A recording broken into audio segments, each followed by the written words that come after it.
जिनके चरण में सुर असुर सादर झुकाते शीश को, मेरी विनय युत वंदना उन जीन वीर जगदीश को।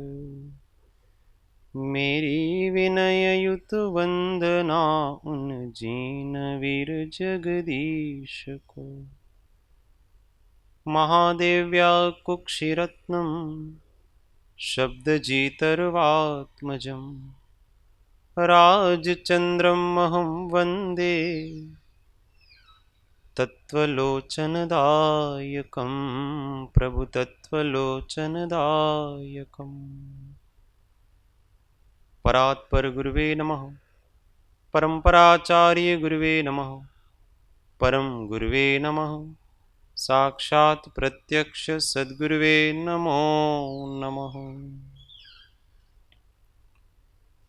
अनंत अनंत भाव भेद थी भरेली भली, अनंत अनंत नाय निक्षेपे व्याख्यानी छे। सकल जगत हित कारिणी हारिणी मोह तारिणी भवाब्धि मोक्ष चारिणी प्रमाणी। उपमा आप्यानी जेने तमारा खवीते व्यर्थ, आपवाथी निज मति मपाई में मानी छे। अहो राज चंद्र बाळ ख्याल नथी पामताय, जिनेश्वर तणी जाणी तेणे जाणी छे। गुरुराज तणी वाणी जाणी तेणे जाणी छे। ओ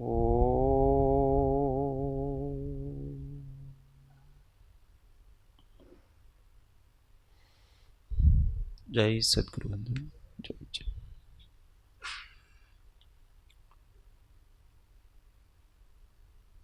तत्व चर्चा में परम तत्वज्ञ श्रीमद राजचंद्र वचनामृत पत्रांक 449, पृष्ठ संख्या 372। त्रीजो फकरो। कल्याण ने विषे प्रतिबंध रूप जे कारणों छे ते जीवे वारंवार विचारवा घटे छे। ते कारणों ने वारंवार विचारी मटाड़वा घटे छे अने ए मार्ग ने अनुसर्या विना कल्याणनी प्राप्ति घटती नथी। मळ विक्षेप अने अज्ञान ए अनादिना जीवना 3 दोष छे। ज्ञानी पुरुषोना वचननी प्राप्ति थाय तेनो यथायोग्य विचार थवाथी अज्ञाननी निवृत्ति होय छे। ते अज्ञाननी संतति बलवान होवाथी तेनो रोध थवाने अर्थे अने ज्ञानी पुरुषना वचनोनो यथायोग्य विचार थवाने अर्थे मळ अने विक्षेप मटाड़वा घटे छे। सरलपणु, क्षमा, पोताना दोषनु जोवुं, अल्पारम अल्प परिग्रह ए आदि मळ मटाववाना साधन छे। ज्ञानी पुरुषनी अत्यंत भक्ति ते विक्षेप मटवानुं साधन छे। आपणे सरलपणा पर वात चालती थी। सरलता कोनु नाम छे?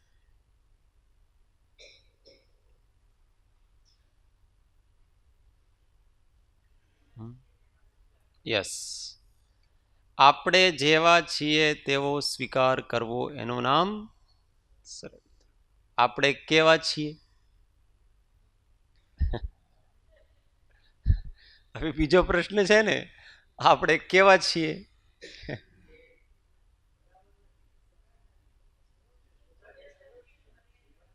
યસ, તો બે દ્રષ્ટિથી, દ્રવ્ય દ્રષ્ટિથી કેવા છીએ એ પણ લક્ષમાં રાખવાનું છે, અને પર્યાય દ્રષ્ટિથી કેવા છીએ એ પણ લક્ષમાં રાખવાનું છે. દ્રવ્યથી તો આપણી પ્રભુતા છે, ભગવત સ્વરૂપ છીએ, અને પર્યાયથી પામર છીએ. બંનેનો સ્વીકાર, એક બાજુનો સ્વીકાર નહીં, બંનેનો સ્વીકાર હોવો જોઈએ. ખાલી આપણા દોષ જ આપણે બતાવ્યા કરીએ અને એ દોષનું નિરાકરણ જેનાથી થાય છે એવું આપણું આત્મ સ્વરૂપ, એનું જ્ઞાન નહીં કરીએ તો દોષ ક્યારે જાય નહીં. એટલે અંદરથી સિંહનાદ કરવો પડે છે. સિંહનાદ સાંભળ્યું છે?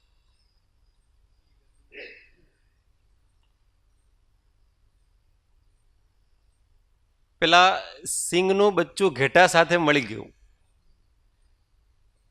લાલન પાલન બધું ઘેટાથી જ થાય એમના.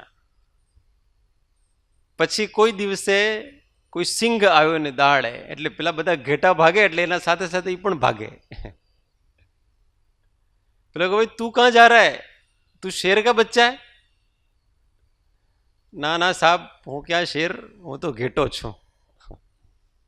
વિશ્વાસ નહીં ઉસકો. પકડ્યો એને બરાબર, પકડીને લઈ ગયો. તું मान नहीं रहा है ना, देख तालाब सरोवर, ये तेरा जैसा चेहरा वैसा मेरा है कि नहीं, मेरा जैसा शरीर है वैसा तेरा है कि नहीं, तू शेर का बच्चा है. त्यारे और तेरे को विश्वास नहीं हो रहा है ना, तो जैसे मैं दहाड़ता हूं तू भी ऐसे दहाड़ लगाना. अभी तक उसने दहाड़ा ही नहीं था क्योंकि वो भेड़ों में था. फिर जैसे उसने दहाड़ा वैसे इसने भी सिंहनाद किया. तब पता चला कि मैं शेर हूं. ऐसे द्रव्य दृष्टि से अपने को जानना, ये सिंहनाद करने जैसा है. अब मैं गरीब नहीं,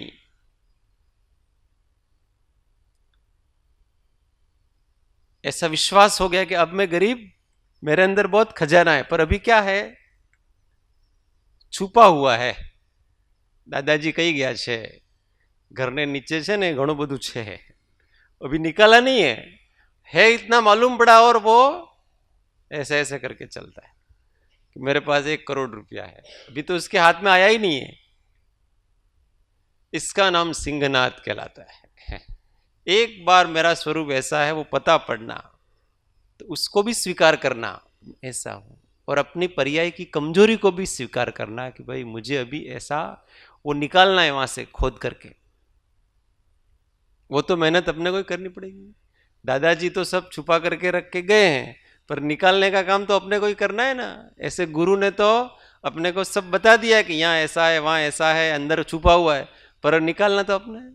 गुरु जी क्या करे, हम निकाले नहीं तो ये सरलपण, क्षमा, शांत भाव, ये विक्षेप मल मिटाने के साधनों की बात करने भाई.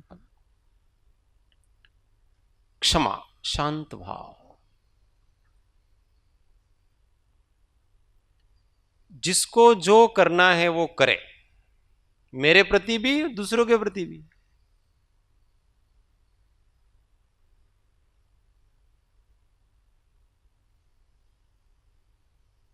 मुझे किसी से की कोई प्रतिक्रिया नहीं करनी. इसका नाम क्षमा कहलाता है. क्षमा में पूरा धर्म आ जाता है, क्योंकि क्षमा का मतलब होता है कि बस अपने स्वरूप में शांत होकर के रह जाओ. दुनिया को क्या करना है, वो हमको क्या कहती है, क्या सोचती है, हमारे बारे में कोई लेना देना नहीं. शांति. आप मेरी प्रशंसा करो तो भी शांति, निंदा करो तो भी शांति, कोई अच्छी चीज मिल गई तो भी शांति, नहीं मिली तो भी शांति.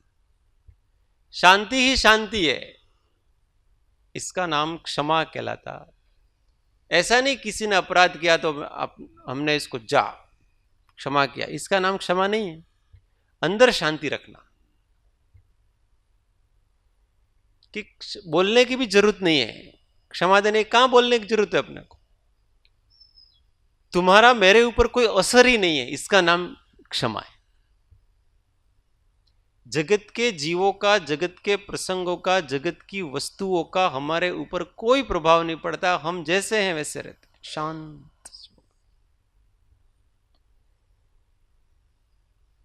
अर्घावतारण असी प्रहारन, ऐसा छड़ाला में लिखा है।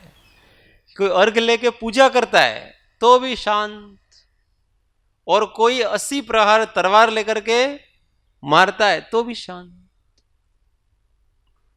ऐसे आत्मा का आनंद आता।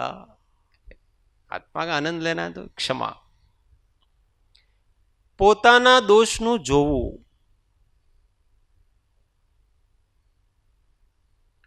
मोक्ष मार्ग की शुरुआत यहीं से होती है।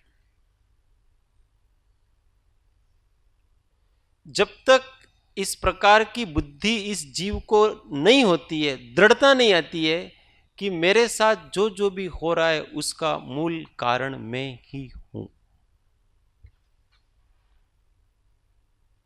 ये सब मेरा ही दोष है, इस जगत में कोई दोषी है ही नहीं, मैं ही दोषी हूं बस।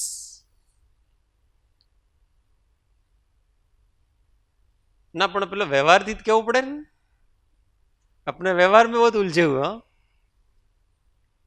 તમે આટલું બધું મારા સાથે કર્યું तो તમે कोई दोषी આપણે કેવું नहीं જોઈએ એમને, એટલું બધું नहीं कहना। क्यों नहीं कहना? हमारा दोष है ना, उसने क्या किया है? उसने तो कुछ किया ही नहीं है। मतलब हमारे प्रति उसने कुछ नहीं किया हो, वो जो कर रहा है वो खुद का कर रहा है। जैसे कोई हमारी निंदा कर रहा है तो उसने हमारा तो कोई कुछ नहीं बिगाड़ रहा है, वो वास्तव में वो उसका कर रहा है जो भी कर रहा है, क्योंकि उसके परिणाम उसके भाव है ना। तो हमारा दोषी कहां हुआ? वो तो खुद का दोषी है।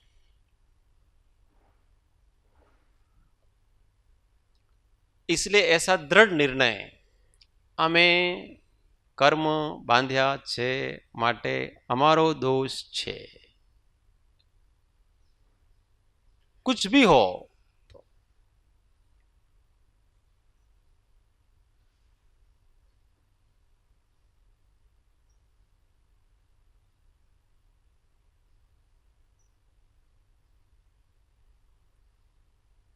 एक महासती होगी मदन रेखा करके, तो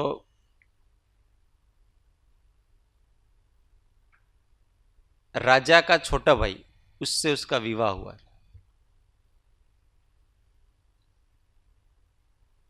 उस राजा की मतलब जो बड़ा भाई था वो उसके ऊपर आसक्त हो गया। बहुत सुंदर थी, सतिया होती है, स्वाभाविक नैसर्गिक सुंदर होती, पुण्य का योग है। तो अब क्या करना उसको प्राप्त करना? प्राप्त करने में अड़चन क्या है? छोटा भाई छोटा भाई अड़चन है। छोटे भाई को मार दिया, उसके पति को मार दिया। तो देखो उसकी सोच, महात्माओं की सोच कहां होती है। उसके पति के मरने का कारण कौन? तो वो सोचती है कि मेरे पति के मरने का कारण मेरा स्वरूप, मेरा शरीर, मेरे कारण से मेरे पति मरे, बड़े भाई की कोई गलती नहीं। इसलिए वो भी क्षमा करती है और उनके छोटे भाई को भी कि तुम भी मरते समय क्षमा करो, तुमने जो किया वो तुम्हारा, मेरा जो किया मेरा। देखो वास्तव में उसका कोई दोष नहीं था, फिर भी वो निकालती कहीं न कहीं अपना दोष ही है। इस कारण से एकदम जगत के जीवों से उल्टी दृष्टि। जगत के जीव क्या, कैसे भी करके ના મારો હું માનું છું પણ તમારું પણ છે ये પણ થાય ને હું માનું છું કે મારી ગલતી થઈ પણ તમારી પણ છે एकदम एक हाथ थी ताली थोड़ी वागे बे हाथ थी वागे ने ताली वो पण है ना वो ही अज्ञान को बताता है किंतु ही अज्ञान इसका मतलब अंदर से तू मान नहीं रहा है वो तो तेरी गलती होगी इसलिए माननी पड़ेगी क्या करेगा अंदर से तो ऐसा ही लगता है कि नहीं मारी कहीं गलती नहीं सामे वाला नहीं गलती है तो ये अंदर से स्वीकार करना पोताना दोषनो जो श्रीमद जी का साथ ऐसा ही हुआ था ना इसलिए तो वो वाक्य लिखा हमें कर्म बांध्या छे माटे हमारा दोष हमारो दोष छे मतलब उनके बारे में बहुत सा अवर्णवाद करते थे लोग बहुत सारी चरित्र के विषय में भी और भी विषय में भी बहुत सारी चीजें कहते थे लोग ऐसे है ना स्वच्छंदी है ना तो उनके जो फॉलोअर्स होते हैं उनको तो गुस्सा आता ही है ना शिष्य को तो गुस्सा आएगा ही गुरु के बारे में कहे स्वाभाविक क्या हो आना भी चाहिए पर करना नहीं चाहिए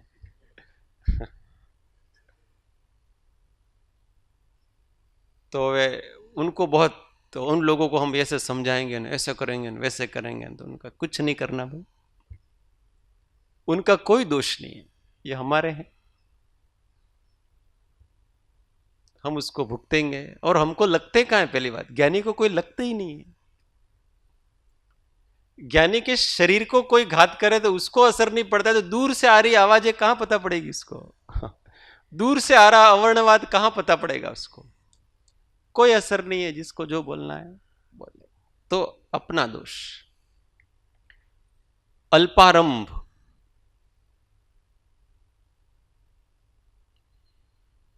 अल्प परिग्रह अल्पारंभ किसको कहना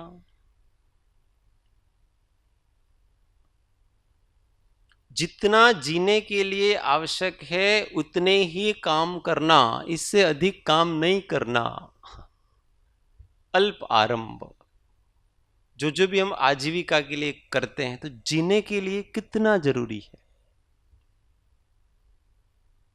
अभी तो क्या हम सापेक्ष हो गए ना इसलिए हम इसका अंदाज ही नहीं लगा सकते कि हमारे जीने के लिए कितना जरूरी है क्योंकि हम सापेक्ष जीते हैं और सापेक्षता में तो एक व्यक्ति दिल्ली में रहता है एक मुंबई में रहता है एक अहमदाबाद में रहता है और एक किसी छोटे शहर में रहता है और एक गांव में रहता है इन सब की आवश्यकताएं अलग अलग प्रकार की क्योंकि सापेक्ष जी रहे हैं मुंबई में रहने वाला मुंबई के सापेक्ष जिएगा तो उनको 5-10 हजार से काम नहीं चलता है उनके लाख रुपए बहुत कम है मुंबई वाले को क्योंकि सापेक्ष जी रहा है पर ऐसा नहीं है कि वहां भी 5,000 वाले लोग जी रहे हैं मुंबई में भी नहीं जी रहे ऐसा नहीं है पर उसने अपने आप को सापेक्ष कर लिया है जहां सापेक्षता है वहां दुख है क्योंकि अब हम आवश्यकता नहीं देख रहे हैं अब हम दिखावा करेंगे देखो इनके पास इतना तो होना ही चाहिए फिर वो दौड़ा धूप करता है सुबह से निकलता है ट्रेन में भोजन भी साथ में ले जाता है नहीं मिला तो कहीं इधर उधर कर लिया रात को 9-10 बजे आता है अल्प आरंभ बहुत हो गया भाई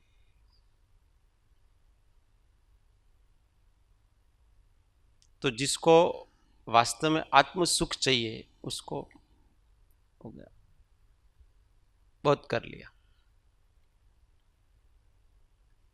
लोग इतना ही कहेंगे ना जो आने कटलो सारो होतो मूर्ख छे रायचंद गांडो छे हमारे साहेब जी तो खूब बोलते थे रायचंद गांडो थी गयो छे खुद के लिए भी बोलते आ डॉक्टर गांडो थी गयो छे ये ત્યાં આવીને રહે છે देखो अगर साहेब जी सापेक्ष चले होते तो उनका जीवन कहां होता आज हो सकता है वो बहुत बड़े डॉक्टर बन जाते हैं क्या हो जाता है इससे उल्टा सारा पुण्य खर्च करके पाप बन के ही जाते बड़े बड़े डॉक्टर भी जो बहुत सौ को जिलाते हैं अंत में मरते समय डरते हैं क्यों? क्योंकि आत्मा का पता नहीं। तो निरपेक्ष अपना सोचना कि मुझे जीना है, शांति से जीना है, कितना चाहिए बस, उससे अधिक नहीं। जो जिसको जो कहना वो कहो, ऐसा करना पड़ता है। अल्प परिग्रह, आवश्यकता, सुविधा और विलासिता, इन तीन श्रेणी में से अल्प परिग्रह मतलब केवल आवश्यकता, सुविधा और विलासिता से दूर हो गए। अब सुविधा भी नहीं चाहिए। अपने तो सुविधा भी सापेक्ष है। पहले के जमाने में एक पंखा सुविधा हुआ करता था। गर्मी था એટલે तो पंखो लगाओ, ये सुविधा हुआ करता था। आज तो वो परेशानी हुआ करता है। आज तो कूलर ने ऐसी वो आवश्यकता हुआ करती। ये तो मैं बात कर रहा हूं ऐसे। तो समय के हिसाब से सब बदलता है सारी चीजें। हमको देखना कि हमारी आवश्यकता कितनी है। सापेक्ष जीवन नहीं चाहिए। आज भी लोग ऐसे हैं कि उनके पास बहुत कुछ है पर उसका उपयोग नहीं करते। है तो बहुत भगवान की दया से उनके पास, परंतु जो संयम में अगर आगे बढ़े, घर पे रहते हुए भी घर की कोई चीज का उपयोग नहीं करे। તમે तो करो बधा, मारे कहीं जरूर नहीं। आगे जाके तो वो गाड़ी वगैरह भी छोड़ देते हैं, वो भी उपयोग नहीं कर, कुछ नहीं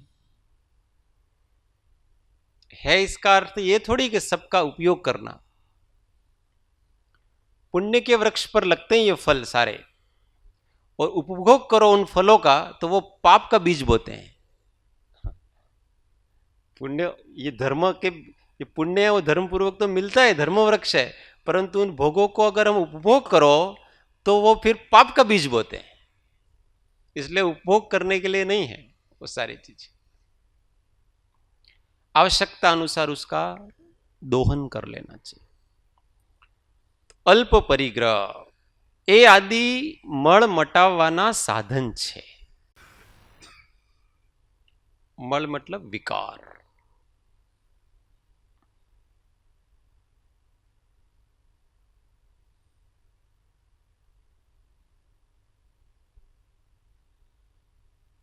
જ્ઞાની પુરુષની અત્યંત ભક્તિ તે વિક્ષેપ મટવાનું સાધન છે।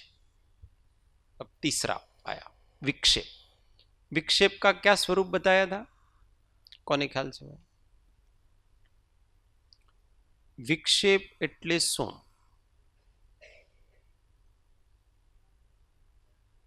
यस, हाँ। अब यहां अज्ञान तो नहीं है, चंचलता है। मल का मतलब होता है अंदर की वासना, विकार। अज्ञान का मतलब होता है विपरीत मान्यता, अज्ञान, अविद्या, मिथ्यात्व। और विक्षेप का मतलब होता है कि अभी चित्त उपयोग अभी पूरी तरह से स्थिर नहीं हुआ है। अभी बहुत सारे कुछ जानना है, कुछ करना है, ऐसा रहता है, दिमाग घूमता रहता है, हमेशा शांति पड़ती नहीं है। इधर होगा उधर होगा, इस शास्त्र में मोक्ष का मार्ग होगा कि उस शास्त्र में होगा, उस ज्ञानी के पास होगा कि इस ज्ञानी के पास होगा, इनके धर्म के शास्त्रों में होगा कि हमारे धर्म के शास्त्रों में होगा। ऐसा करके उसको कोई ठीक, उसको चाहिए तो सही वस्तु, उसने मान तो ऐसा लिया है कि धर्म सच्चा है, परंतु अभी भी उसको यह नहीं कि वास्तव में धर्म कहीं और बसता नहीं है, अंदर ही बसता है, ऐसा विश्वास हुआ। इसलिए खोजता रहता है इसको अलग अलग जगह, और अपने ज्ञान के ऊपर भी विश्वास नहीं है उसको। इसलिए आमा કંઈક વિશેષ હશે। આજ સુધી મેં સમયસાર વાંચ્યો નથી। જ્યાં સુધી સમયસાર ને વાંચો सम्यक दर्शन કેવી રીત થાય, क्योंकि બધું એમાં જ આપ્યું છે। उसको ऐसा लगता है कि मेरी आत्मा से भी अधिक उसमें होगा, ऐसा उसको लगता।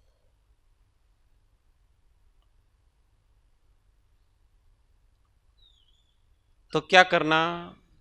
अगर मन चित्त चंचल होता है तो જ્ઞાની પુરુષની અત્યંત ભક્તિ તે વિક્ષેપ મટવાનું સાધન છે.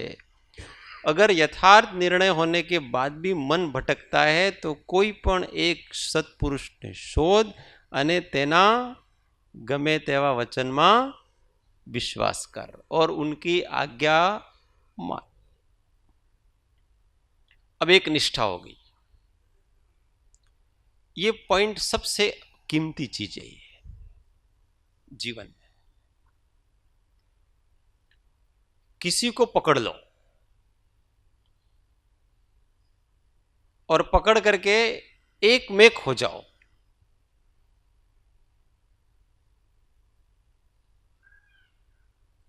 अत्यंत भक्ति का अर्थ ऐसा होता है कि उनका जीवन है, उसके जीवन को अपने जीवन में ऐसे बसाना कि हमारा खाना भी वही, पीना भी वही, सोचना भी वो, चलना भी वो, सब कुछ वही वो है. हम तो रही नहीं, हमारा अस्तित्व समाप्त हो गया. इतना प्रेम, इतनी निकटता, ये किए बगैर तथारूप स्वच्छंद जाता नहीं है. भक्ति का मतलब गुणगान करना नहीं है, इधर सारा दिन गुणगान करना ऐसा नहीं है. हमेशा उनके स्वरूप का भोग करना. भक्ति भोग ही है एक प्रकार से.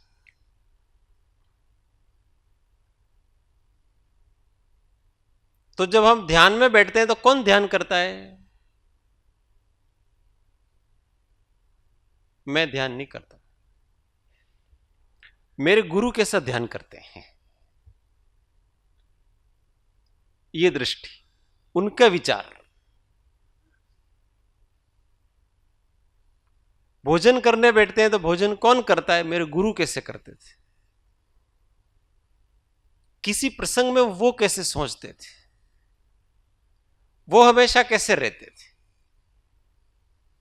बस सीधा बात, कोई मेहनत करने की आवश्यकता नहीं. इसका नाम ज्ञानी पुरुष ने अत्यंत भक्ति. विक्षेप खत्म हो जाएगा. अपने दिमाग से सोचने विचारना ये सब खत्म हो जाएंगे. अपने को तो उन लाइन है, उस लाइन पे चलना है. निरंतर उदासीनतानो क्रम से हो, बस सीधी बात. हरि सामने, गुरु सामने.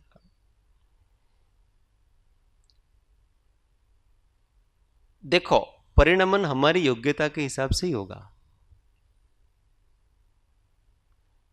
ऐसा नहीं कि हम किसी को याद कर लेंगे तो हमारा परिणाम बदल जाएगा, पर हमारी दृष्टि बदल जाएगी.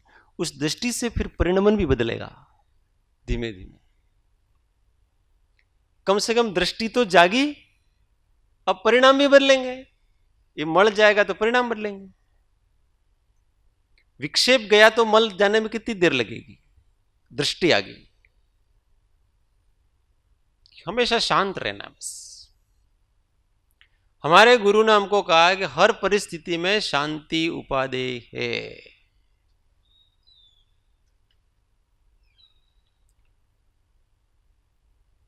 एक साधक, अच्छे साधक, बहुत ऊंचे, एक समस्या आ गई इनके. मेरा मन बहुत विचलित है.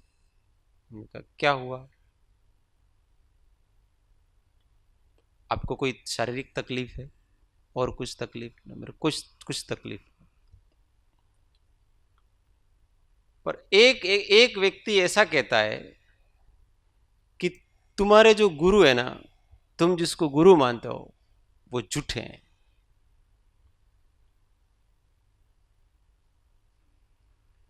और साक्ष्य देते हैं वो. फिर गुरु मतलब किसी आचार्य के बारे में कह रहे थे कि तुम जिन आचार्य को इतना पूजते हो, वो आचार्य मतलब आज से 2000 साल पहले हो गए वो आचार्य. उनको आज उन्होंने झूठा साबित किया है. ये थे ही नहीं, उनके नाम से दूसरों ने लिखा है. वो मिथ्या दृष्टि थे. एक बाजू तो थे ही नहीं ऐसा कहते, फिर कहते मिथ्या दृष्टि है. वो मिथ्या दृष्टि थे, वो सारी दुनिया मानती है और उन्होंने साक्ष्य दिखाते हैं, उनके साक्ष्य। एक गाथा लिखी होती है, आप उसको किस दृष्टि से लेते हो, दूसरा किस दृष्टि से लेते हो, वो साक्ष्य है। उसी को हम किसी और दृष्टि से सोचेंगे, सामने वाला किसी और दृष्टि से सोचेंगे। किसी को उसमें सम्यक्त्व दिखता है, किसी में उसको मिथ्यात्व दिखता है। और वो अगर सामने वाला प्रभावी हो और तर्कशाली हो तो झूठ का सच उसको विश्वास दिला देगा, ये झूठ है वही सच है लगता। तो अगर मैं संकट में आ गया, मेरा तो जीवन सारा उनके श्रद्धा से चल रहा था, और वो ही झूठे तो मैं झूठा करना। इसलिए मुझे उनके ऊपर बहुत गुस्सा आ रहा है। तो वो गुस्सा करना कि नहीं करना, प्रश्न ये था उनका, और कुछ नहीं था कि ये गुस्सा वाजिब है कि नहीं। तो मैंने कहा आपको क्या लगता है, तो गुस्सा तो करना ही चाहिए। मैं तो ऐसा सोच रहा हूं कि उनके विरुद्ध आंदोलन खड़ा करें।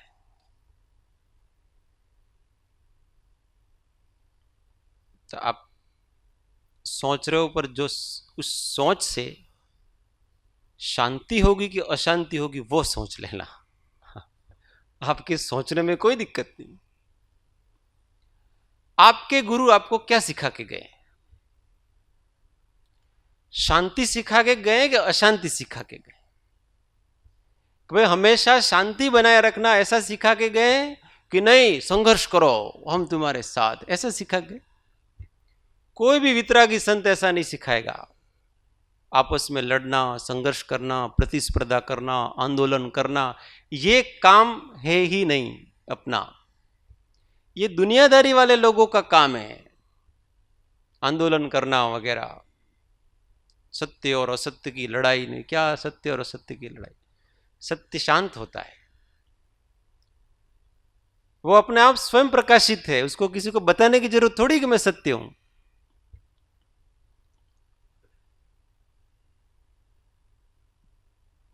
तो आप अपने गुरु की आज्ञा पे अटल रहो, और उनकी आज्ञा यह है कि तुम हमेशा शांत होकर के सत्य की उपासना करते रहो। कौन क्या कह रहा है उससे लेना देना नहीं। तो वो इतना सारा कर रहे हैं तो अपने को थोड़ा तो करना ही चाहिए ना। थोड़ा भी मत करो, थोड़ा करने में फिर आप फंसोगे। तो अपने गुरु का कैसे सुन सकते हैं? गुरु ने सुना, गुरु ने भी सुना है बहुत। और आपके गुरु, अगर आप संघर्ष में पड़ोगे तो आपके गुरु जहां भी होंगे आपसे खुश नहीं होंगे। क्यों? क्योंकि उनकी आज्ञा के विरुद्ध चल रहे हो। और अगर आप इतना सारा करो, किसी ने अपने साथ, अपने गुरु के साथ इतना सारा किया, बोल रहा है, लिखते भी हैं, सब करते हैं, और आपने एक शब्द भी नहीं कहा, जरा भी प्रतिक्रिया नहीं की उसकी, तो लोगों के मन में हम श्रेष्ठ होंगे कि वो श्रेष्ठ होगा? इनके गुरु उनको सिखा के गए। देखो कितने शांत हैं, कितना सारा हो रहा है पर ये शांति से, कोई एक शब्द नहीं बोला अभी तक में। सम्मान हमारा बढ़ेगा कि उनका बढ़ेगा? किनका बढ़ने वाला है? लोग मूर्ख हैं, जो संघर्ष करते हैं ना वो लोग मूर्ख हैं, कुछ समझ में ही नहीं आ रहा कुछ।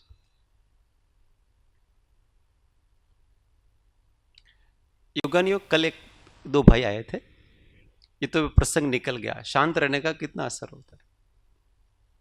तो ये जो कोरोना आया तो उन्होंने कुछ एक गौशाला में कुछ ऐसे प्रयोग किए कि वो स्नान कराते हैं वो गोमूत्र से वगैरह ने, बहुत सारे ऐसे। तो बहुत से डॉक्टरों ने विरोध कर दिया, चैनल पे आया फिर वो, उन्होंने यूं कि भाई थोड़ा सा अपन इसका है तो थोड़ा प्रचार प्रसार हो तो अच्छा है, लोग इस विषय में आए तो चैनल में दिया, तो फिर बहुत से ने विरोध कर दिया उनका। और उन्होंने कुछ नहीं कहा, फिर वो शांत रहे। अब जितना जितना इनका विरोध हो उतना उतना वहां लोग ज्यादा पहुंचे। यार कुछ है इनके ये इतनी सारी बातें आ रही है, तुम ऐसा क्या रहे हो यूं। और अभी वो कह रहे कि हमारा हमारा प्रोजेक्ट इतना बढ़ गया है, हमने नहीं बढ़ाया हो, विरोध करने वाले ने। इसलिए जिस विरोध होगा लाभ अपना ही है, शांत रहो। ये विवेकवान व्यक्ति ऐसे होते हैं कि वो समझते हैं कि कितना भी विरोध सत्य सत्य है। सत्य को कदाचित वो थोड़ा डिग जाए, वो नष्ट नहीं हो सकता।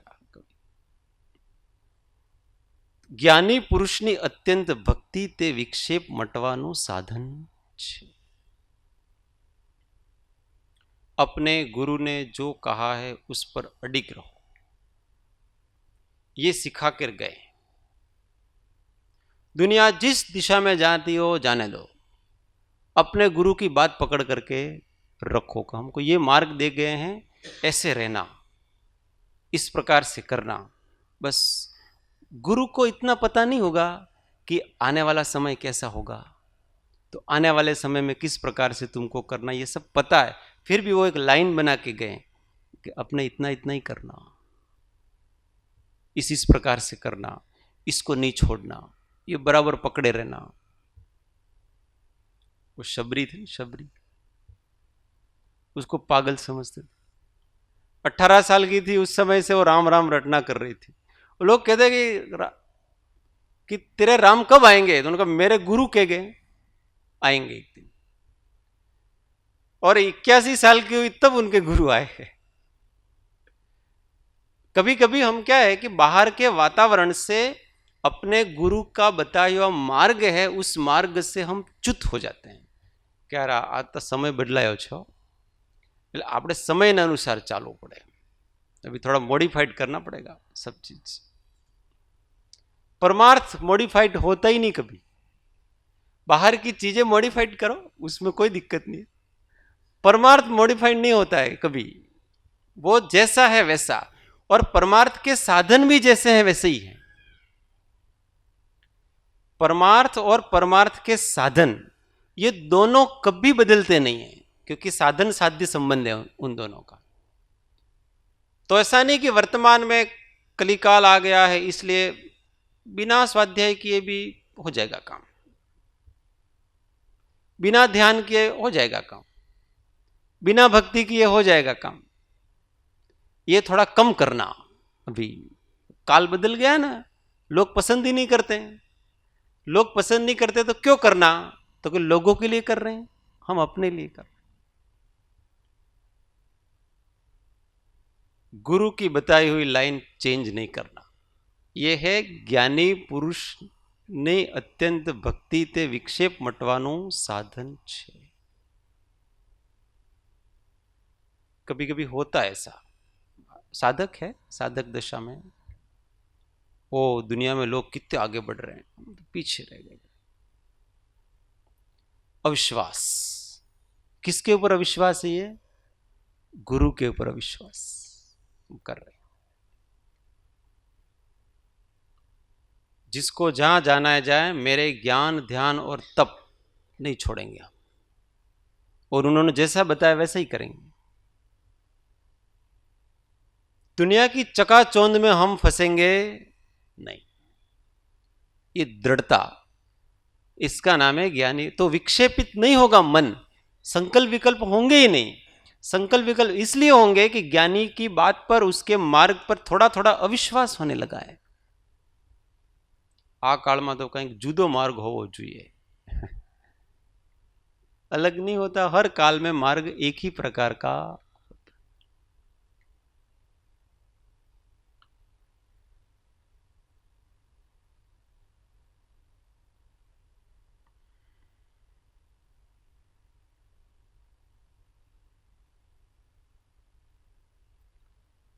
दृढ़ता अपनी, अपने स्वरूप की और ज्ञानी के वचनों की, ये तीनों इस प्रकार से समाप्त होने का तरीका है।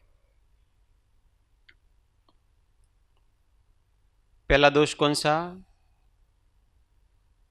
अज्ञान। अज्ञान मिटने का उपाय ज्ञानी पुरुष का बोध और उसके ऊपर विचार।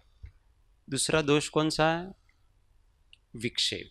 वो मिटने का उपाय क्या? ज्ञानियों की अत्यंत भक्ति, एक में खो जाना, दूसरे विकल्प नष्ट हो जाते हैं। और तीसरा मल, ये दोनों गए तो मल धीमे धीमे अपने आप जाता है। गुणों की प्राप्ति करना, क्षमा आदि का अवधारण करना। अब आगे इसी का विस्तार है।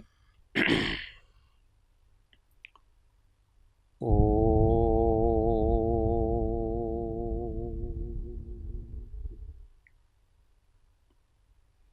सुखधाम अनंत सुसंत चहि, दिन रात्र रहे तध्यानमय, पर शांति अनंत सुधामय, प्रणमो पद तेवर तेज। ओ प्रणमो पद तेवर तेज। सद्गुरु परम कृपाळु त्रिलोकनाथ की जय। सब संतन की जय। आनंद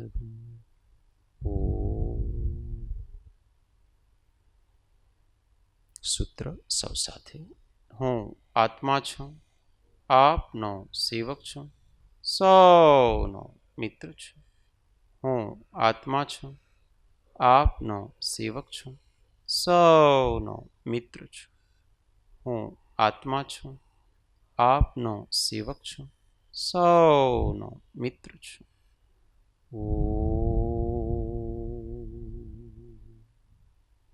शांति शांति शांति। जय सद्गुरु। जय।